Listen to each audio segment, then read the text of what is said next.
This is the Bronx, and Ted Cruz is getting just a little tiny taste. My man. Who was escorted out of there, and what do we know what he was saying? Sure, Craig.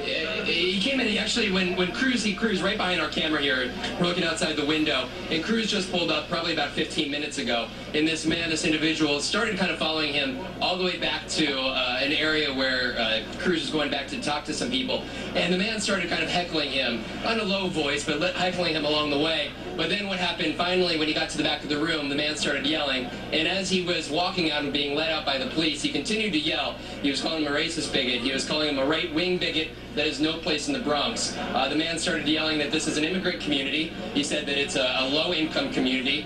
And actually, just for some stats, that was looking up here in this particular congressional district here in the Bronx, this is a 65% Hispanic community, 25% African-American. It's only 2% white here. The median income is $24,000. 41% live below the poverty line. So that's the setup here. This is what we're looking at. Ted Cruz, he comes to the Bronx, and he was met by people. I mean, there's a flood of people that are walking along the streets. We don't know whether the man just stopped in or whether he had planned to stop by this, but was he arrested? This is his welcome, yeah. Was he arrested, or do we know?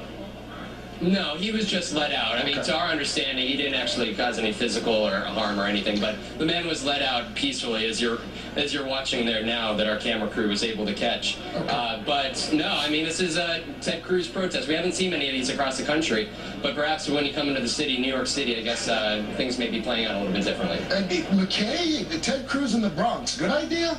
Well, look, I mean, you can see the political rationale there. You don't actually have to get that many Republican voters to vote for you to get the delegates in the Bronx. There aren't that many Republicans in the Bronx. But I mean, look, Ted Cruz, Donald Trump, any candidate that goes to the Bronx, to Brooklyn, anywhere in this city, they're going to have to be ready to be confronted with protesters, probably noisier, more committed, more motivated than in other parts of the country. This is a city that has a lot of activists, a lot of people with loud opinions, and they're going to express them. You're very diplomatic there with your answer. Well, they call it a Bronx cheer for a reason. It's true. That's true.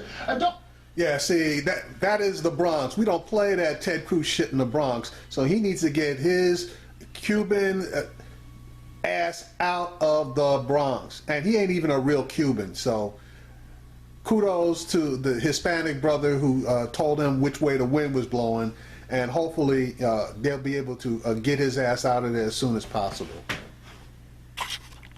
Yeah, just so that you know, that section of the Bronx that he's in, that's in the East Bronx. It's not that, it's right off the Cross Bronx Expressway, getting ready to come up fairly close out by the water, but and just below Parkchester.